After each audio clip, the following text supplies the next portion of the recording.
with the police after everything that's happened? Nah, never. I've had many altercations with the police. I remember me and my brother both getting arrested in the night time. I'm outside my house, literally outside my back garden, leaning on the wall. And the police just poured into the back. And then they're like, oh yeah, trying to like, we're gonna search PC. Like, you know about I'm at the house, like, well, no, come here, come here. My brother's like, hey, I see that outside, looks out the window. Next thing you know, we're tussling with them. And then we both got arrested and took in. Your brother got any bit of justice? We got victimised a lot by the police. What was it like going through with you because it was you that was physically there that day? I've been the same, I'll be honest with you, like PTSD's kicked in differently and so forth and whatnot. You know, I used cannabis to, numb my pain. I've done that. And that was like a conscious decision. I was fully against drugs. Like, parents have got a part to blame for this as well because, you know, they neglected and abandoned me. It's just me and you, God. And my kids are just, you know, I love my kids so much. And I'd do anything for them. Like, there's nothing I wouldn't do for them. And I wouldn't, maybe I was that child that they never wanted. Do you feel that way? I've always felt that way. And I felt closer to God. So Simon and Sarah, do you forgive them for the murder of your brother Samuel?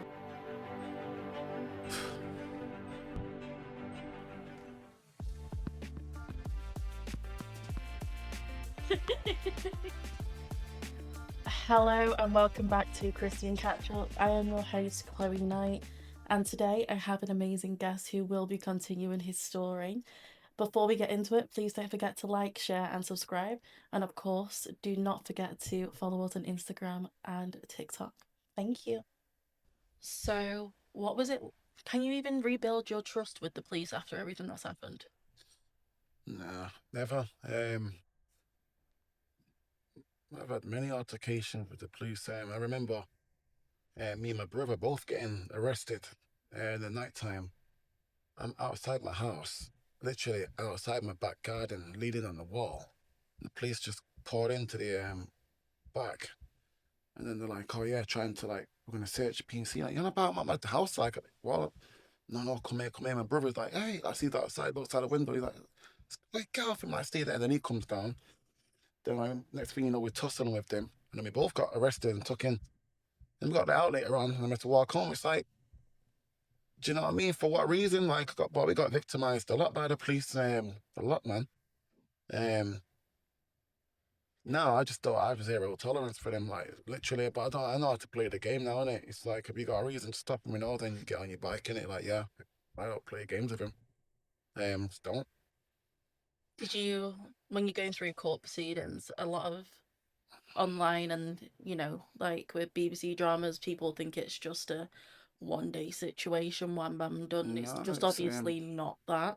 What was it like going through with you because it was you that was physically there that day? um, it was a lot. You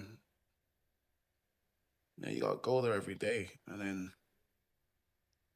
you see these guys in there as in the dock, and they're trying to mock and intimidate too.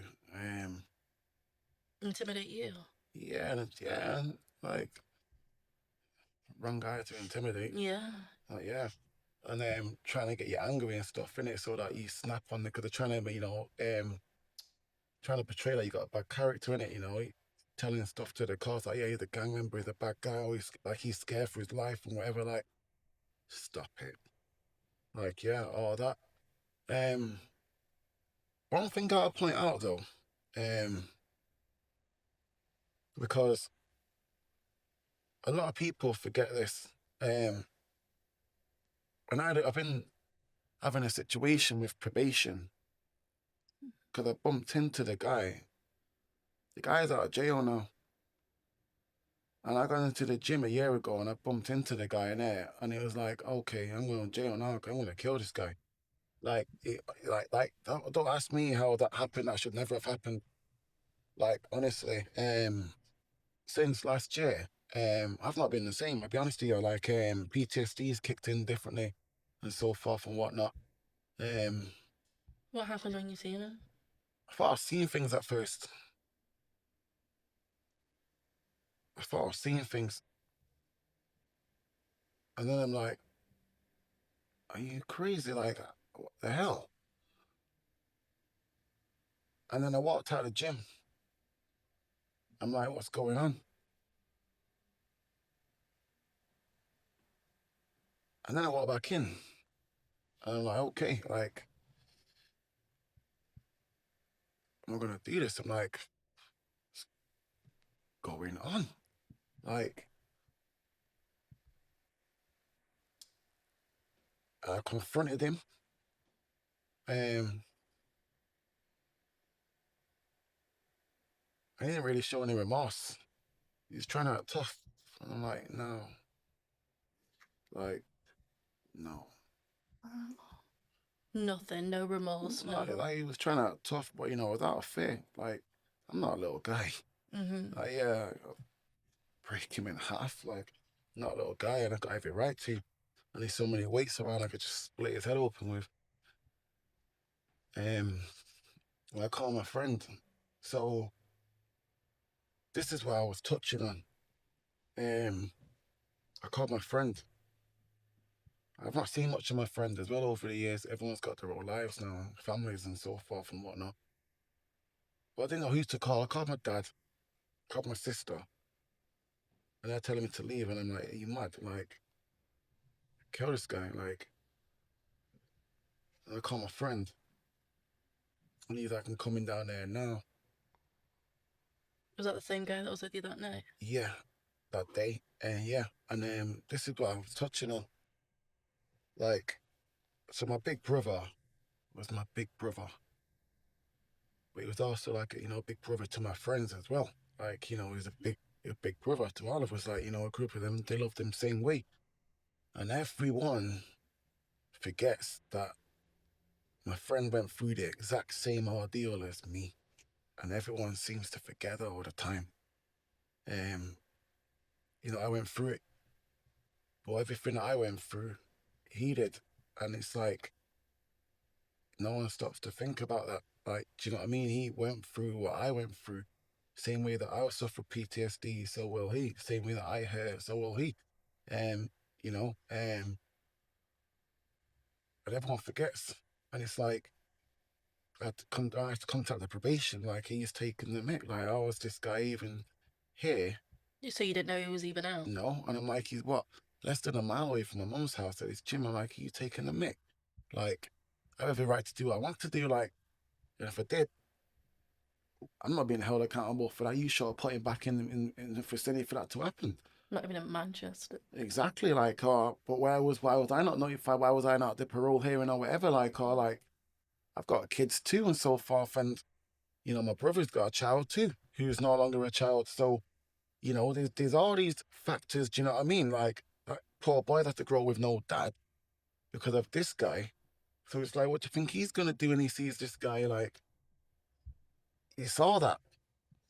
Um, so they took the mick with that. What was the response? Oh, sorry, my sorry's not good enough. Like, I'm still like, I'm gonna see them once I get myself together. I'm gonna see them do what I can because that should have happened in no way, shape, or form. But since then, I had to leave work because I just couldn't focus and think anymore. Everything just PTSD kicked in differently. Um, my friend, I spoke to him. I was in contact with him over the next coming weeks, because of the probation and everything. And he was like, saying like he didn't realize, but his wife said that since then he started drinking. He didn't realize, like, and he's like, oh, I just had a drink. And it's like, no, you not just had a drink, you drinking. And it's like, he didn't realize, like, like, that's how he's been dealing with it. And then for me,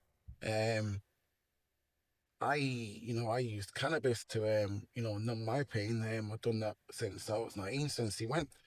And that was like a conscious decision. I was fully against drugs, like fully against drugs, everything. But then obviously after, I suppose after that suicide attempt, it was like, oh, I needed to do something. So, So you took drugs to cope with your brother's so passing? only weed, but I just, turned to weed and it's been like that forever. That was just what I did. And since that a year ago, I suppose I smoked more than, usual as well. Um, I suppose I smoked more than, than, than, usual, as well. Um, 'cause, you know, I suppose I smoked more than, than usual, as well. 'Cause, you know, I suppose I smoked more than, than usual, as well. 'Cause, you know, I suppose I smoked more than, than usual, as well. But yeah, but I don't smoke anymore though. I've quit and cut all that out. Through Um, God's grace, amen. um, yeah, I cut all that out. Didn't Do you think your brother got any sense or even a bit of justice? when things like this happen with anybody, one of two things happen. It either brings people closer together or further apart. And sadly, you know, my family's never been the same since then. And it's not like we were a perfect family anyway, but um, no, I suppose it broke my family. Um, my nephew that to grow up without a dad. He had a challenging upbringing, behavioural issues, understandable. Hmm. Um, I've never been the same. I remember my baby mother's mum um, cussing me out one time. And she said to me, like, oh, you used to be such a nice guy. And I was like, and I hit deep because it was like, I know I'm damaged, but like, I can't control you. I'm trying to be the best I can, but I used to be a nice guy. And I'm like, yo, I am who I am. But like, where's the help? I was saying this to probation. And so far, I was saying, like, guys just used me and my friend. You just used two innocent black boys to get a conviction for your statistics, and you left us there to rot. I'm like, where was my support and counseling? Where was my care package? Like we suffered PTSD and still do, and you expect people to testify and go through court or whatever, and you don't even put no support thereafter. There's no aftercare package or anything. We're just left there to rot. And I said, I don't know how it works in other societies, but I can't see this happening in, you know, a middle or upper class society. I feel like, you would have a big support system there for the people beforehand, even after. Like the same way that, soldiers go to war, I say this a lot, soldiers go to war and when they come home, you have a care package waiting for them because, they would have experienced some form of PTSD, CPTSD, trauma, so forth, which And I'm like, well, where was mine? It's no different out here on the street, but especially when you know the ins and outs of what's happened and you're getting people to testify, we're just young kids. And, where was our support? I said it's a miracle we're still here now because, I'm still sane because, we're left there to rot. So there was no support, no nothing. What do you wish you had Um, then? Or what do you think they could even give to? Unfortunately, because it is still happening. What do you think they can give to the people should have that really gave care? counselling, therapy, a lot of stuff. But also as well,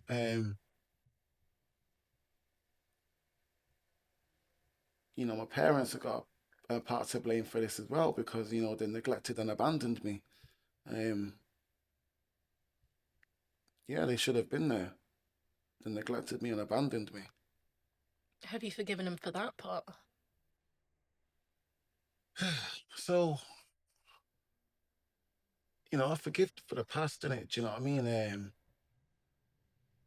I messaged my parents last month and I said to them that I forgive them for, all the wrongdoings that they've done to me over the years and that they may continue to do, because just because I forgive you doesn't mean you're going to change.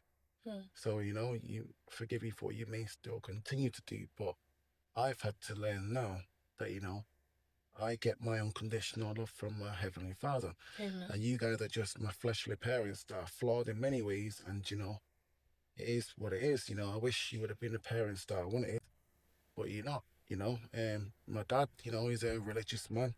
He's dedicated his life to, studying scripture and so forth. And, taught a lot of lessons on scripture. And I said, I thank you for being a father that put God lessons before anything. But, because I've got their teachings from them and a lot of the wisdom I've got when it comes to my faith, I've got from my dad.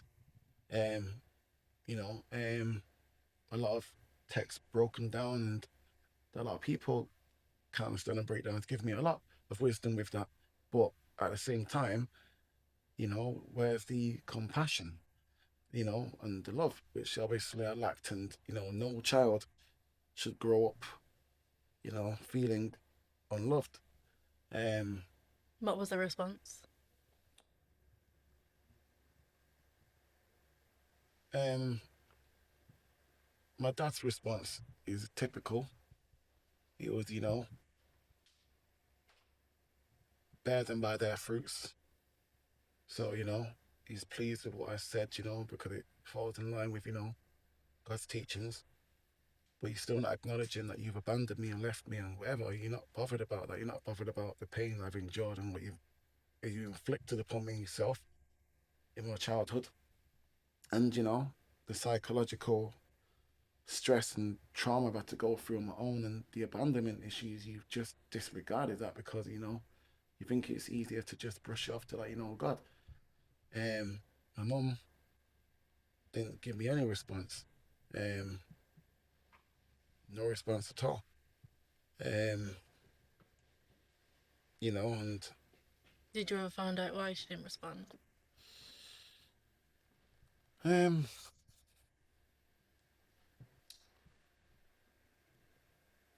I've got 4 children. Mm-hmm. I love them so much, like so much. I say all the time, like, see how there's God because I look at my children and I'm like, all 4 of them are different.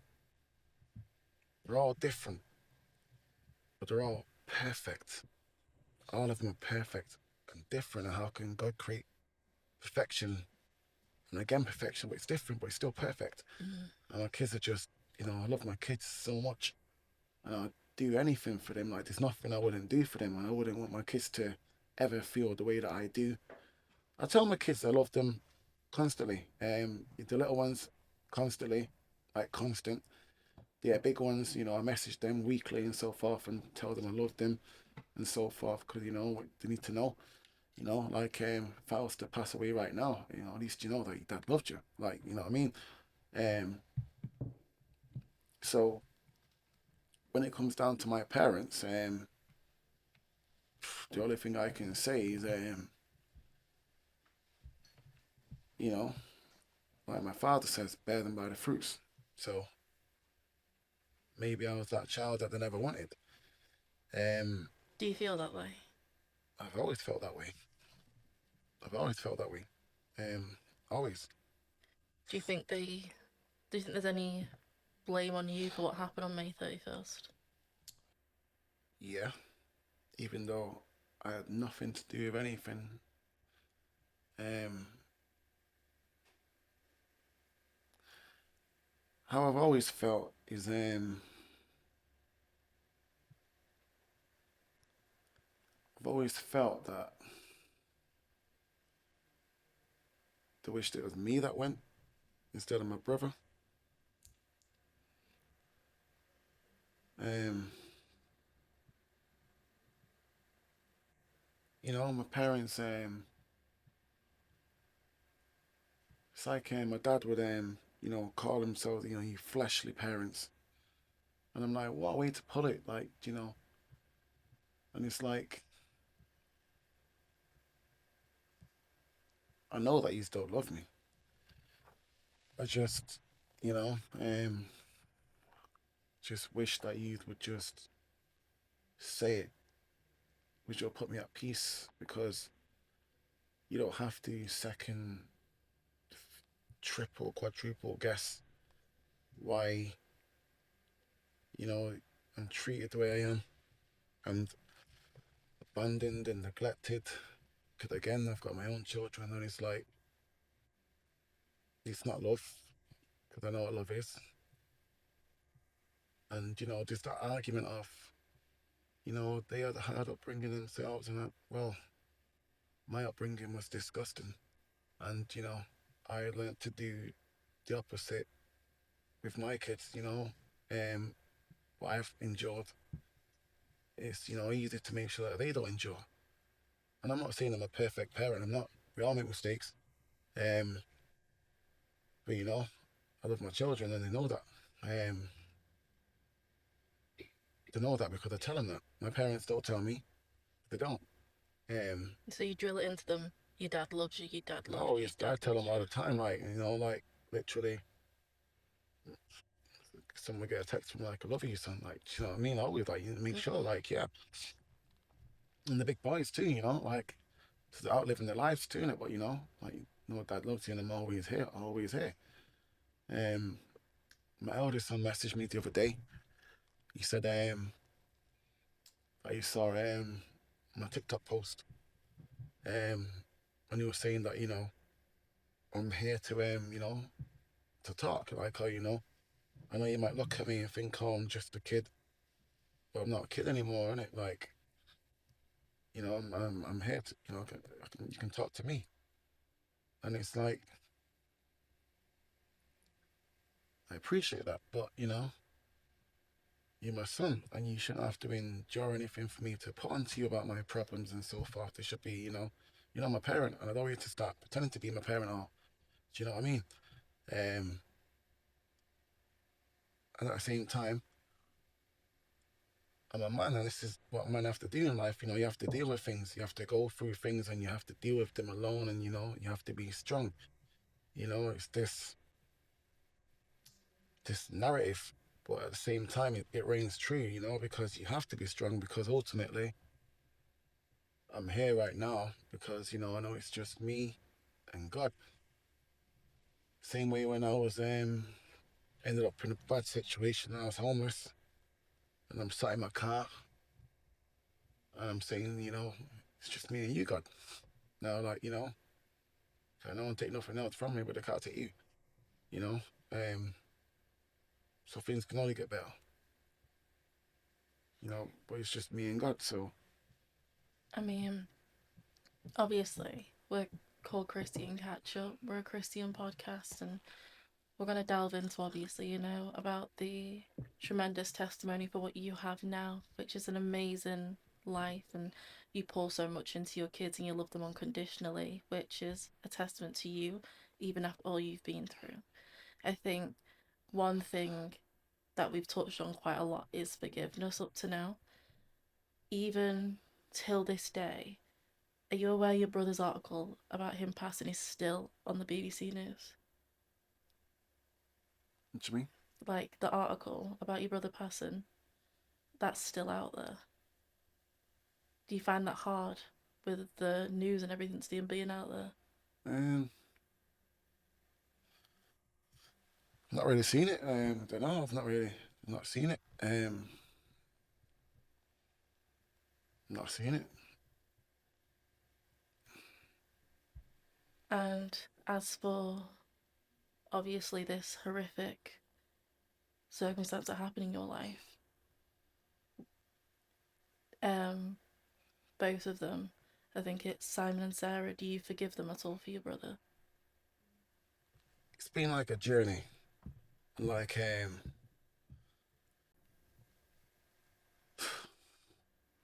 from the New Year's, I quit smoking weed. I gave up cannabis, so I'm like clean. Um, and I've done it in the past before. I might have stopped a few times. So I say stopped because there's a difference now. Now I've like quit. I might say I quit in the past, but you've gone back. But I see the difference now. I've quit. This time I prayed. I prayed, I asked God, to give me strength and to rid it from my life. Like, that's what I prayed for. And this time it was the easiest time to get over it. Believe it or not, it was the easiest time to get over it. Once it was done, it was done. Don't get no urges, don't get no nothing. I smell it in my ear. Um, and since then, I felt closer to God. And I said, like, wow, I feel like all these years, cannabis has been keeping me separated from God because I felt so much closer now. I feel like He listens and He can hear me, I can feel Him, and so forth. Um, and He answered my prayers. Like, I'm really conscious about everything I do now, like everything. You can't hide from God. Yeah. You can't hide. You can say whatever you want, but He knows what's in your heart and how you feel. Like, you can't lie to Him. Um, but I feel so much closer. And I've been speaking with some other brothers about stuff, and one of them kept speaking to me about forgiveness, and I need to forgive my parents and so forth. And I've done a testimony online in January, um, and that day I just felt like that's a day. Just I don't know how I was feeling, and I sent my mum a message, a video message. We don't speak, um, so I sent her a video message, and it was horrible because I was really letting out, um, my feelings and what I've had to endure at the hands of her, not even my parents, but her. The lack of some emotional support and love and so forth, and hurtful things that she used to say when I was younger that still ring deep now as an adult. And parents, they have to be in denial about stuff, and it's like kids don't make these things up, and like the way you got that's gaslighting. Yeah. Um, but I sent her this message, and when I say it was horrible because I was just upset on it. Like it's hard to say what I was saying, and it broke me. And I couldn't even look at the camera, like really. And I didn't get a response. What did you say?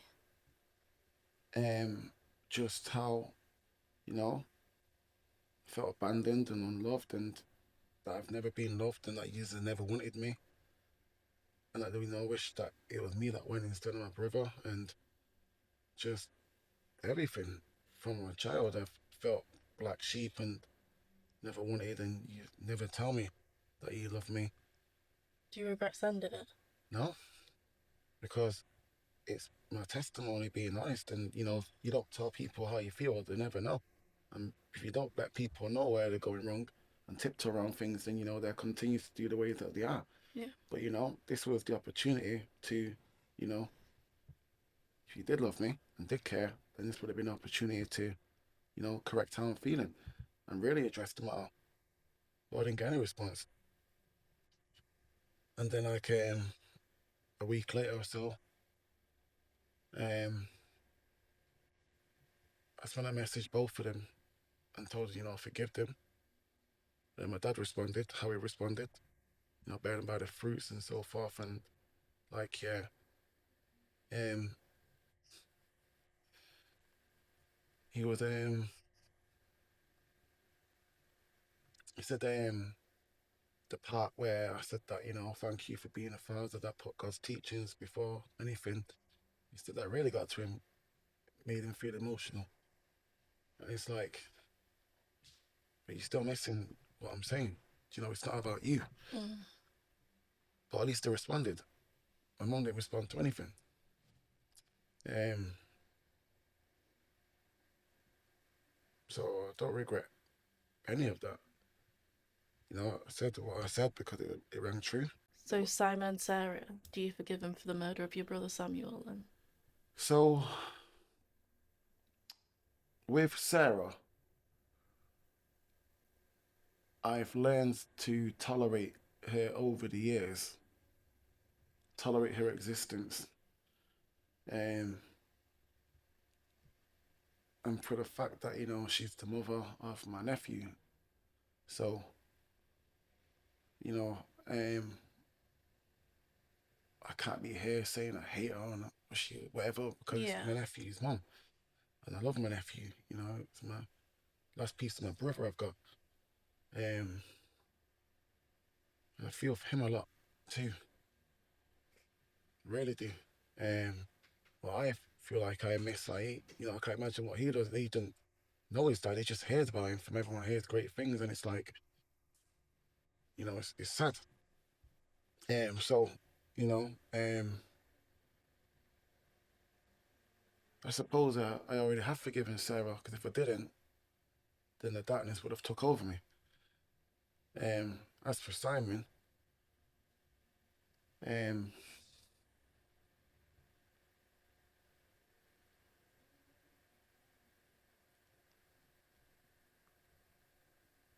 I struggle with it,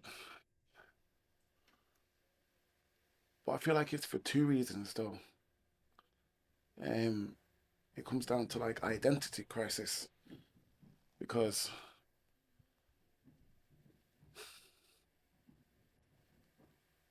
it's easy for me to say I'll do this and I'll do that and I'll do that, but why didn't you?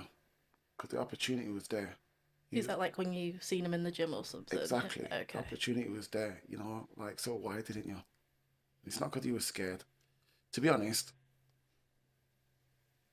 it probably was fear, and not fear for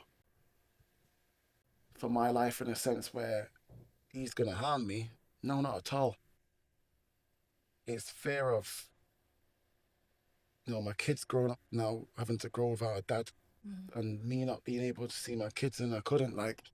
The one thing I said I'd always do, no matter what, and I say this to people all the time, like even if I'm out in town or I'm out anywhere, if getting to any confrontation with anybody, it's like just walk away, because, and I'm saying that to them as well, just walk away. That same day when I saw him, I had to go and get my children that morning too, and it was like all these things playing on me and that. But then I did get my children because they keep me in a happy place, and when I'm with them. I think it was a God intervention that the whole plan was for you to pick up your children because he knew you needed to see your children after that. I was picking them up that day anyway. It was the day I was picking them up. I had gone to the gym in the morning beforehand, and seen him. And I suppose I rang the right person, because my friend that came, his attitude wasn't let's go in there, whatever. It's like we're grown, we've got families and so forth now, and do you know what I mean? It's that as well, and it's like as much as we want to do whatever, we've got families and people that need us, people that we need. The families keep us stable. Hmm. Um, so when I'm saying on the identity crisis, it's like on the flip side, it's like, oh, do you forgive him? It's like, oh, yeah, forgive him. But then it's like, oh, you got this other side that comes from the street, and you've got this stigma of you can't let him just get away with that, and you have to revenge your brother, and it's like I'm not in the street no more. Has anybody tempted you to go down that route? Has the enemy sent anybody to do that? Do you know what? It's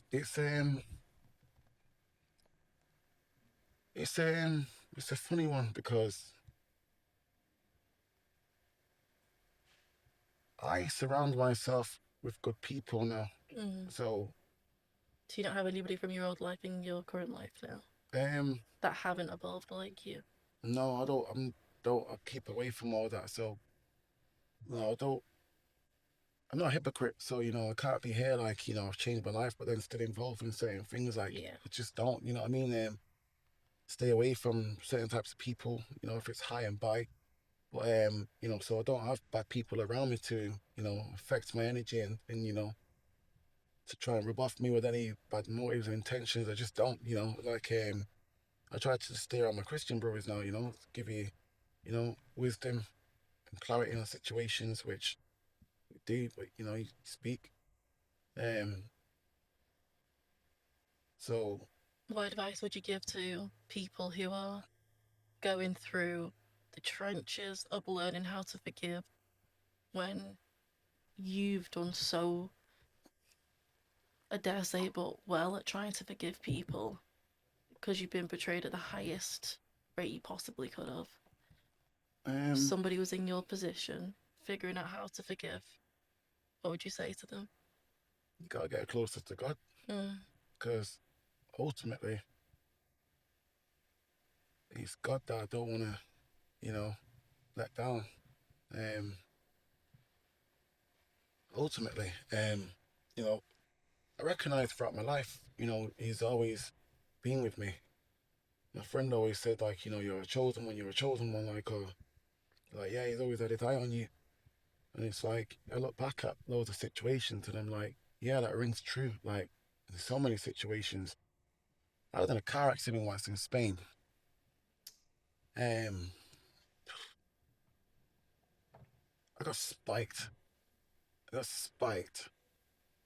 I know the difference between being drunk. I got spiked. And I've driven home in my car. And I've literally got back. I've driven miles. I've gone motorways, roundabouts, all that. Done all that. And got home, right? And literally to the square here, house in a square complex. My entrance to my house is on that side. And I'm coming up this street here on the other side. And I've literally crashed on the street. I've got all the way home, motorways, roundabouts, all that stuff. And you're on the left side of the road, the other side of the road too, as well. And it's in Spain. All the way. And I've crashed here now. And this is where God intervenes, right? Yeah. I've crashed into parked cars here. So I've gone crashed into a Clio. I'm in a little Polo. Crashed into a Clio. Just crunched that car. I don't know how fast the car was going or whatever, because I literally just woke up at the wheel, like, oh, when it's crashed. Like, airbags out, steam everywhere. Like, what? The door that crunched, get out. Like, it was mad. Do you remember getting home until that crash? No, just waking up. That's why I'm like, I got spiked. So, like, literally, in the club. So I went out that night, and there was this guy that was on holiday, that I just met on holiday. He's on holiday. So I took him out with me that night now, took him to the Latin clubs and so forth and whatnot. Good vibe, etc. And then I'm buying drinks throughout the night. This guy's taking drugs. Yeah. You want something like, nah, don't do them things in it. Like, yeah, don't do them things in it now. The next thing you know, gone to a club now, yeah. Got to a last club now before the night. Drink, and one drink he got me. Was only in there for like, what, 15 minutes or so. So he's the one that did it? Well, to be honest, yeah, I can't say if he did now, yeah, because it could have been people at the bar as well. People say that, yeah, the bar guys even spike people and that. And I'm out there as well. I'm out back in these days, I'm out there and I'm shining. Like, I'm out there looking like money, shining and that. And then you got people out there like me, and I'm like doing like Mr. Big Show and that. But like, the one drink he got me, then he's like, yeah, let's go now. We've left there now. I remember nothing apart from waking up. But I've crashed into this Clio, right? The Clio's crunched. Now, I mean crunched, yeah? The Clio's gone back into this big Toyota Jeep Land Cruiser. That's crunched. Like, don't ask me. This is what I'm saying. I don't know how fast I'll go, whatever. That's crunched. My car's like, and I'm like, just woke up there, steam, open it up to get out. And I promise you now, right, yeah? Not a scratch on my body, not a broken bone, not a bruise, nothing. All I wanted to do was sleep. I've called the police, the neighbours come out, the car's crashed, and I'm like, no, I'm sorry. And that, and I'm obviously like, I was drinking at night too, so Yeah. a bit drunk and that now. And I'm thinking like, oh my days, I'm in Spain, yeah. I'm out here on my own. I'm going jail. Like going Spanish jail. I'm like, no, no, no. Please don't call the police. I'll pay for your car, whatever. Like, nah, man. Like, oh yeah, insurance. And I'm thinking, no way. So like, all I'm thinking is, oh, I got in the boot of the car. There's a bottle of Red Bull there, big bottle. I'm just like drinking that quick. Police come, and I'm thinking, oh my gosh, like, come near me, smell me, liquor or whatever. But I'm thinking, like, no. So he comes now and he's like, what happened? So I'm like freaking out, like, the car, like, oh, the car's twitching up, the clutch, and it locked on, like, oh, this stupid car, it's a rental car, like, yeah, man, like, I was telling the people, he's like, calm down, man, like, don't worry, calm down. Like, insurance is starting. I'm like, yeah, but the car, I'm just panicking. Yeah. Then he goes speaking to, like, the pedestrian outside who they're walking the dog, and he comes back and goes, oh, he said he thinks he was sleeping at the wheel. I went, I wasn't sleeping. Like, someone saw me. I went, I wasn't sleeping. So then he's like talking to the neighbour. And he's like thinking, okay, like he's gonna breathalyze me, whatever. I'm thinking, panicking, thinking, oh my days. I call this girl who worked at the car rental company that I was chatting to at the time, and she was in the club. So she'd come out, told her I've crashed and that. So she's like, I'm gonna come now.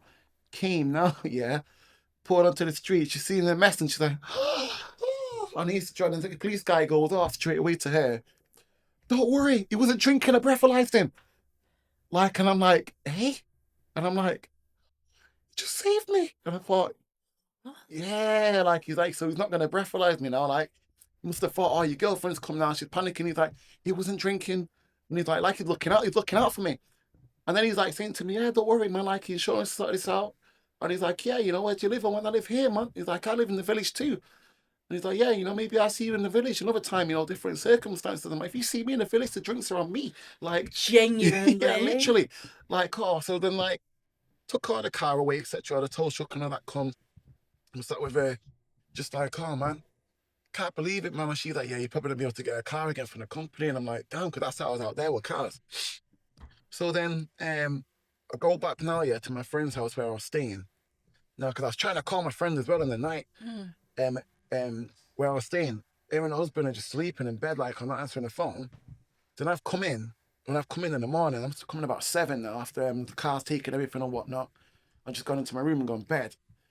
Then the next day, they've got up, her and her husband have gone out because I think she's like, I got bear. She said, I thought I got bear missed calls from Jermaine. Yeah. Then I've gone out, seen a mess outside, and they were see the street and the thought, like, what the hell is that Jermaine? Like, oh, then I've come back to the house now, checked in the room, and I'm here like, oh, and like happiness and like crashed, and I'm like, oh my gosh, and I'm like saying, like, yeah, man, like, oh, I'm like feeling like my body just on fire and that, like, you gotta go hospital, and I'm like thinking, nah, man, I'm like, oh, no, like, oh, she's like, yeah, go, and I'm thinking like, damn. So when I was living out there now, How long were you there for? like 3 years, I found love out there, like real love. Why did you go? In Spain. Yeah. So like originally I was going there for 1 week, Yeah. 1 or 2 weeks to pursue business. And then like my baby mother I was with for like 13 years on and off. Like we had, it's on and off relationship. Broke up with me again. So then at that time, it was one of them where like, oh, it was like, this is the last breakup. Yeah. For me, anyway, I'm like, I'm not coming back to this. Like, can't keep doing this. So then like, oh, it was like over indefinitely. So then it's like, oh, I got nothing to come back to. So I'm like, one-way ticket. And then I was out there, I literally just, something awoke and I felt home. Then I came back, kids, back. So what I'd done for 3 years was 2 weeks out there, back to England a week with the children, 2 weeks out there, back a week with the children, back and forth. Unfortunately, grace of God, business went amazing for me. So financially, I could do that. It was just, everything just panned out. But I You went, fell in love. so yeah, but at this time, the accident, I'm like flying back and forth, Yeah. and I'm just used to there now. Like I live out here, so just fly back to Manchester, back here, travel insurance. I need no travel insurance. Do you know what I mean? Had this accident, and it's like, oh, travel insurance. Got no travel insurance, and it's like, and I'm thinking like, I don't need it. My friend's like, no, you need to go hospital, and that like, Jermaine, like, I promise you, like, I can't, you not go hospital, and like, you got kids, and like, something happens to you, and I'm thinking, but I'm fine though, man. Like, or like gone to the hospital, like no insurance, whatever. And they're like, right, like, so they're getting her to sign this waiver, like, and she have to pay like something like 1,400 euros for them to look over me. And I'm like saying, no, don't sign it. I'm saying to her, like, look, don't sign it. No, look, I just want to go sleep, man. Just take me home, man. Yeah. Gone home, went sleeping. I woke up fine the next day, like, yeah, not a scratch, not nothing, fine. So then, finding love. Um, yeah, 6 months later, I ended up meeting someone out there, Latin woman, Dominican, and like, yeah, she changed everything, changed my whole perspective on life. She took me to the mountains, barbecued, traveled constantly all the time, and just really just expanded my view on life. And because of her, that's why I speak like fluent Spanish, because she didn't speak a word of English. You know what I mean? So Yeah, I you had to, to. like, had to Yeah. live with a family, just had to. But like where I was living in Spain anyway, Yeah. they didn't speak English. It was in a village. Remember going to the first day I went to the shop when I first got there. Wanted to get protein shakes and all that. So I'm like, yeah, Dad. I'm like, yeah, how much? Typical English guy, yeah, how much in that? She's like, cake. And I'm like, yeah, how much is that? She's like, no, no, money, like, how much? And she's like, oh, cake no entiendo. And I'm like, no, no, like, money, like, oh, how much? And Yeah. she's like, oh, then she's like, oh, I'm like, come on, like, yeah, yeah, this how much? And she's like, oh, 1.50. So I'm like, what? No, how much money? No, 1.50. And I'm like, no, no, the money, like how much? And she's like, right now, like you idiot, pointing now to the sign, uno cincuenta, like 150, and I'm like, uno, oh, 150, and I'm like, okay, and I'm thinking like, dumb guy, but I'm like thinking, then I started panicking, like, yo, I'm in Spain, Yeah. like, I'm not on holiday, I'm in Spain, like, and I'm here on my own, man, like, I need to learn Spanish now, like literally, so I'm like, oh, got To the survive. to survive. Yeah. So I got the Babel app, and I'm just learning, you know, basic quiero. It's not even quiero. At the time, it's quiero. It's not quiero. It's quiero. No quiero. I'm English, man. I say re. That's me saying that to them, like quiero, quiero, quieres. And then going to the cafes every day, the same one in the village. And these old ladies that worked in there used to help me a lot. You know, what I mean, used to think they fancied me, but like, used to help me a lot. Like, oh, Yeah. hola guapo. I'm like, hola guapo, no guapa. Okay, hola guapa. Like teaching me and that. Because it's like different tenses, isn't it, for like male? That's it, yeah, male and Okay. masculine. Yeah. So I get all that now. But then like I'm like, oh yeah, quiero un café. Like, yeah, quiero un café, yeah, un café, quiero un café, yeah. But they love it that you're trying to That's speak it. So they nice. love that. Yeah. They hate when people come there English ignorant and just wanna whatever. They love that you're trying. So then like she's like, yeah, later on, I'm at the table, finish, and she comes out, quiero un más café, like one more. And I'm like, yeah, un más café. Sí. Then the next morning I come in there, quiero un más café. No, no más. Quiero un café. Oh yeah, quiero un café. Like one, yeah. Un más. Quiero un. Oh, más is Well, that's more. so good. Más is more. Okay, yeah, more. Más. Okay, like yeah. So bit by bit, that's how I learned. But then when I got my Dominican woman, like yeah, I just had to like learn it, man, and learn. Yeah, Dominican like Spanish is like it's like Caribbean, isn't it? You know what I mean? So it's like yeah, it's gonna say fortitude, but yeah, it's strong, man. It's hard, you know what I mean? Like, yeah, Dominican Spanish, man, and So good. fast and not like, yeah. You had a beautiful life in Spain, man. Like, what made you come home? So when my relationship came to an end, sadly, it was like I got no reason to be away from the kids. Yeah. Like, yeah, obviously I love my kids, and it's like week there, like I think 2 weeks there, week there. I remember now, yeah, I must have went and seen this woman. Must been a therapist or whatever at the time. Like, my girlfriend out there took us to go and see. We might have having little bickers that are like not important, which obviously she knew that like, oh, and it's like gone to see this woman, and then she was like saying like, okay, she goes, I'm here for her. She goes, he's here for you, and he's there for the children. So he's here with you, then he's over there with the children, but for himself, he's nowhere. Yeah. And I'm like, that is so true because I'm here for you, and then I'm there in England for the children. I don't have a life. I'm just here for you, here for them, here for you. But I'm not settled anywhere. Mm. I'm just hopping everywhere, and it's like, yeah, it's so right, man.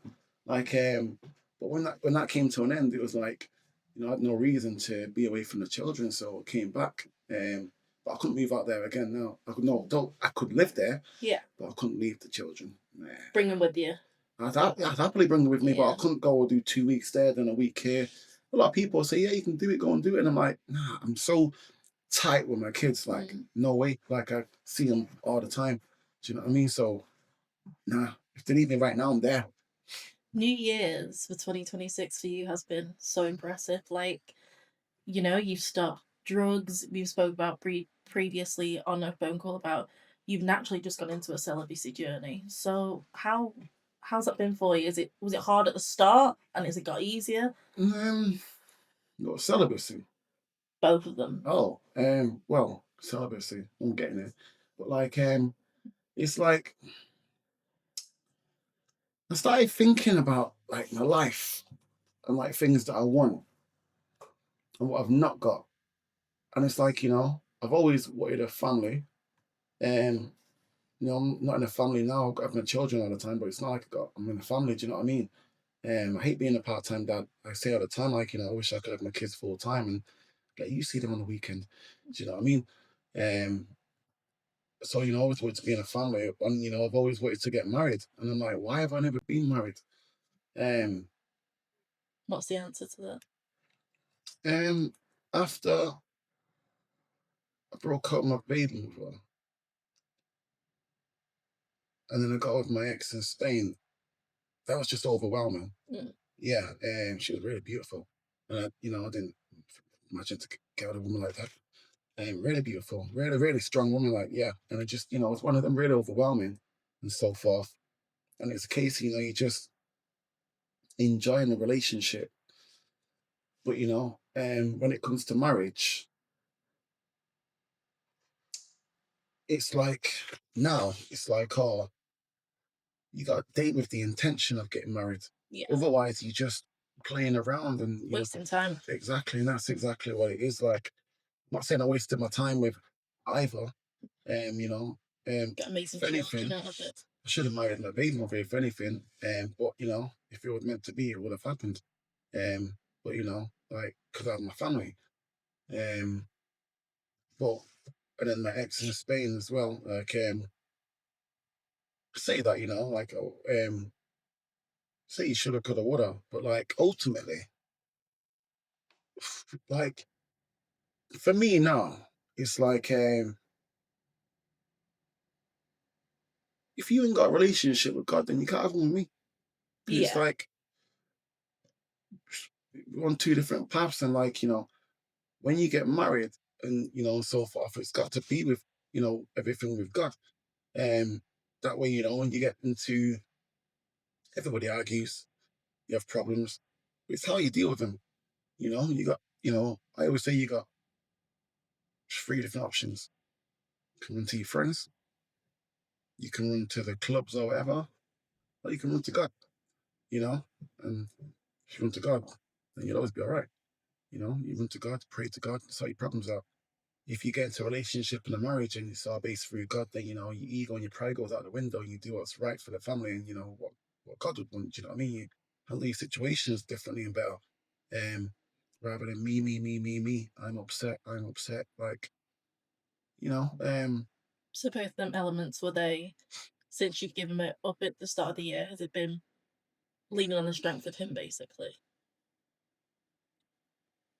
yeah, like ultimately, like I pray now. I pray, I pray, for God to, bring me a wife, bring me a wife and bring me, a woman into my life that he would be proud of me to be with and would want me to be with. You know what I mean? I've got a lot of love to give, you know what I mean? And the problem is getting with the wrong people. So, he knows what's in my heart. I say, pray to give me, bring me the right person, God fearing woman that, he'll be proud of me to be with or want me to be with, rather than, me following, lust and temptation. Ooh, look, she's pretty, but she's got a black hat. You know what I mean? So it's literally that.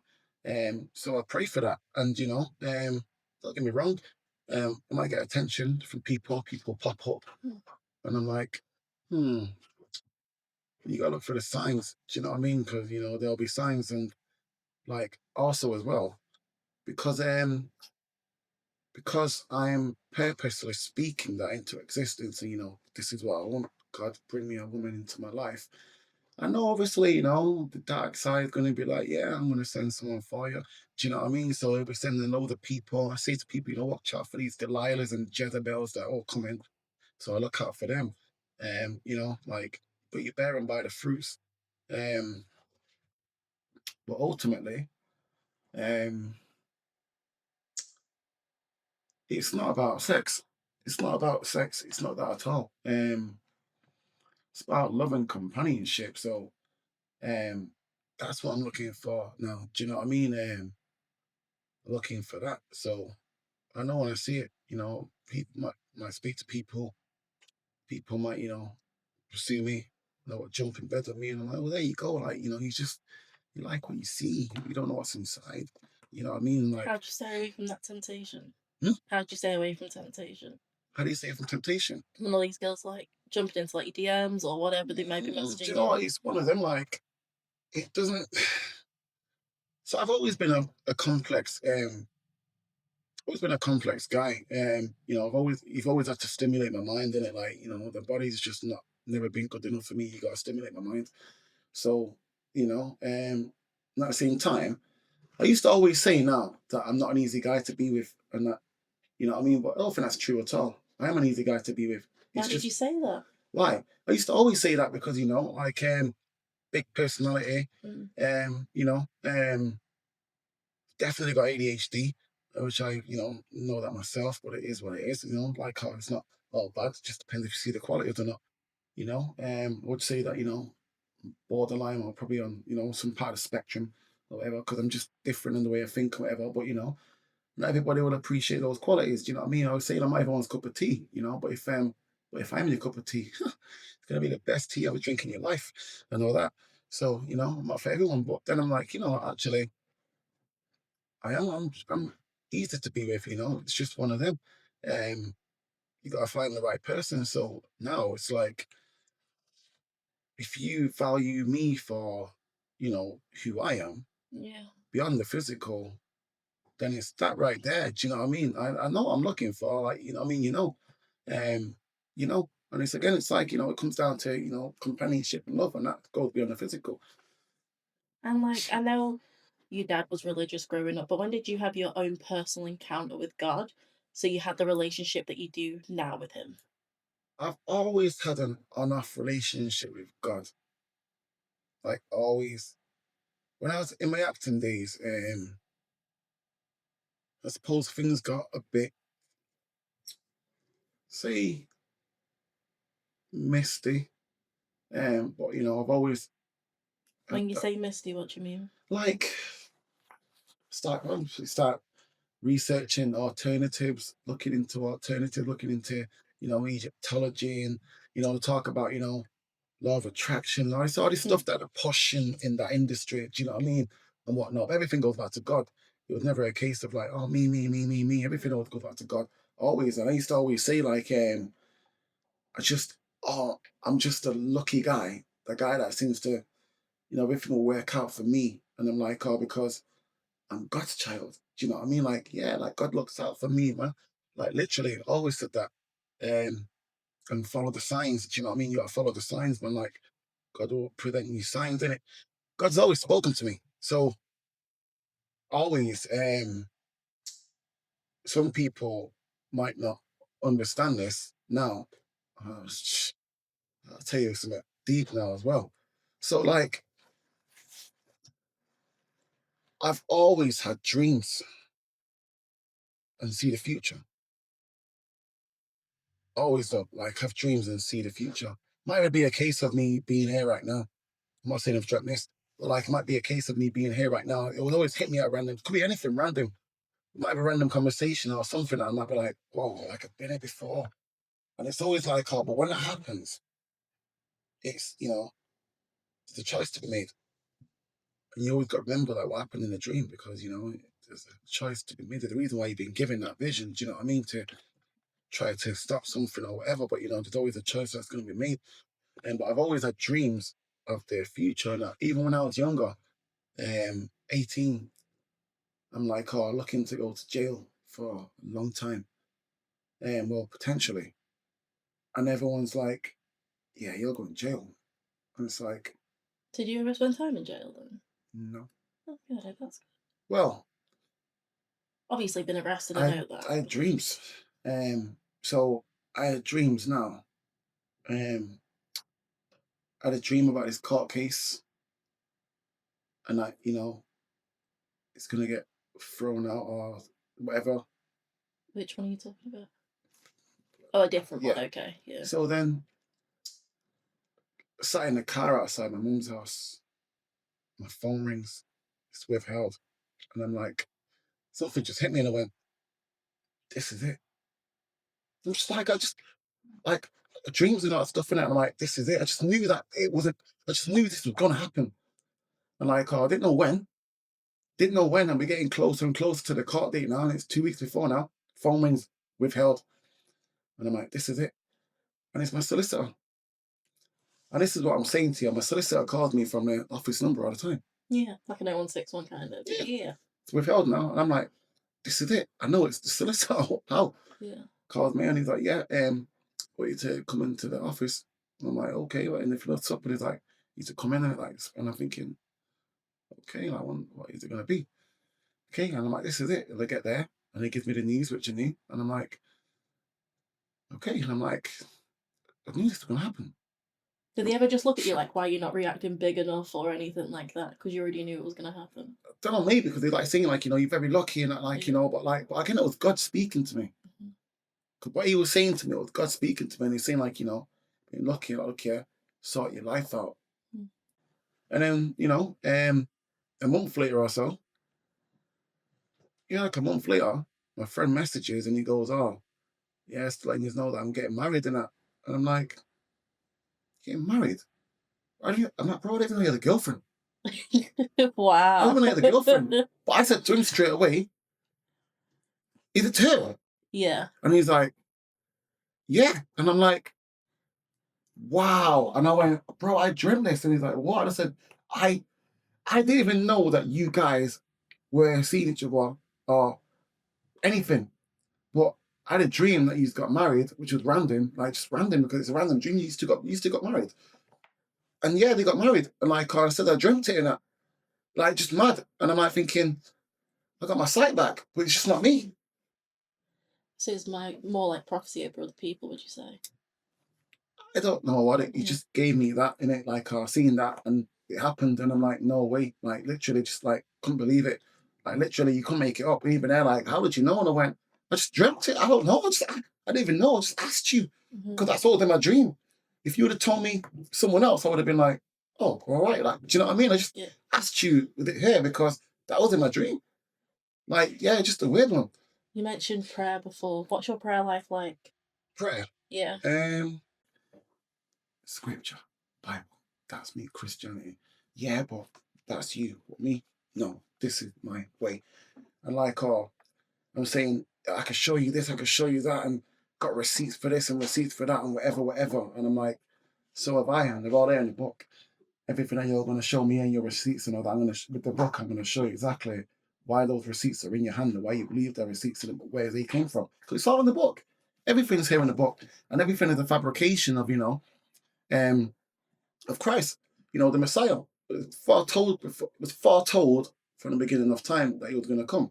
So you've got all these different civilizations, the Kemet and Kushites and so forth. Everyone wants to replicate the Messiah coming and so forth. And I'm like, right, what about the Sumerians? And I'm like, mate, I just told you, from the beginning of time, it's been prophesied. So it's very easy for people to falsify this prophecy. But tell me this, who has died and rose from the dead? Only one. And there you go. So it doesn't really make a difference. What about ISIS and Ra and whatever? Who died and rose from the dead? Only one. So what are you telling me about them for? Unless you could show me anyone else that's died and rose from the dead, then it's irrelevant. This is the book of truth. It doesn't really matter. You have such like an interesting testimony, and that you've given your life to Christ at such a strong capacity. And I just want to know, when you look back in it now, because obviously you're an older man now and you can see where you went wrong, but you've also learned. And the great things are with that is that you can teach people. If there's a guy who was just like 16-year-old Jermaine, what would you tell him if he didn't listen to any of your advice? What would you say to him? This is gonna happen if you don't listen to me. Um,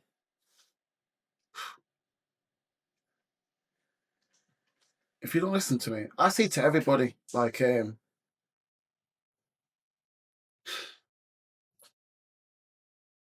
get atheists and spiritualist or whatever, whatever, whatever. When that time of need comes, you know who to cry out to. So everyone will find a way eventually. Yeah. When your family's in hospital and the sick in bed, it's please God, oh Jesus, oh now you remember Jesus. Where are your crystals now? Do you know what I mean? Where's the universe now? You're not crying out for your universe and crystal, universe, help my mum. You're not. You're saying, please God, please Jesus. You remember now, don't you? And it's hypocritical. Why? Because yeah, God will forgive everybody in that. So you feel like you can just do wickedness your whole life, and then when you're ready, you're gonna say, yeah, forgive me, Lord, and it's gonna be okay. You know that's in your heart, but and the thing is though is that when you know that, it means that you're choosing to do wickedness, you're choosing to do alternative, choosing to promote and believe whatever. But then when the time comes and that, please Lord, please Lord, please God, and now you remember God. 16-year-old me, he would find God eventually because you're gonna if you don't follow God, you're gonna end up in darkness, and then when you're in darkness, when you find the darkness, then you know there's the light. Yeah. It's that simple. I had the same conversation with someone today, and she was saying that, she's been questioning, about God and so forth and whatnot. And I said to her, like, because of what all the stuff that are going on in the world, and I said, well, that's down to the men. All the bad things happening in the world are down to the choice of men. I said, God gave us free will. And if he didn't give us free will, then what would we be? Slaves, right? He's not enslaved us. Give us free will. You know what I mean? But at the same time, it tells us in the Bible, you know what I mean? And we know all these people that choose to go down a dark path, we know where they're going. And they'll all be judged when the time comes. Do you know what I mean? But, he gave us free will. But, look around you. Look at your children. Like I said to you, I got 4 children, and every single one of them's perfect and so different. Only God can do that. Yeah. You know what I mean? You got an egg, and that it's gonna hatch, and it's gonna get laid, and it's gonna hatch, and out of there it's gonna come, a baby that's gonna grow, and you think that came from a big bang in evolution? Like, come on, think about it. It's God. And even then, the Big Bang. Well, who created the Big Bang? Does it really matter what it is? It goes back to God. So when you find darkness, you'll find the light. And even look at the darkness in the world and all the occults and in these elites and the occults and what they practice, because they're all into the darkness, Satanism and so forth and whatnot. And I'm like, if these people believe that, then you better believe that the light's real, because they're putting everything into the darkness. So they believe in the light. That's why they're choosing darkness. You can't have darkness without light. And you can't believe in the devil but not believe in God. It's that simple. Like I say to them all the time, like, how can you believe in one and not the other? Doesn't make any sense. And when you think about it now, Jermaine, if everything you've gone through and you're able to sit here and tell your testimony and where you are at in life now, would you say everything you've gone through and everything you've felt, thought, and everything else in between was worth it if it saves one person? Yeah, I say it all the time to people. Like, you always taking a risk when you do testimonies and you expose yourself, but I don't really fear that. And like, I don't fear that. I say to people, you only got to save one person, Yeah. and there's a knock-on effect. That person will save another, and save another, save another. Just you only got to save one. And hopefully, this interview has saved somebody today. I'm so thankful for you to coming on the podcast. It really does mean a lot, and I genuinely am so thankful. So, thank you, thank you. No problem. Guys, please, please watch Are We There Yet podcast. Jermaine is a fantastic host. He also has the first interview with himself, so you get to learn a bit more about him, and it's fantastic. He is on socials too, and we'll link everything in the description as well. But again, thank you so much. Don't forget to like, share, and subscribe, and of course, follow us on Instagram and TikTok. Until next week, bye bye.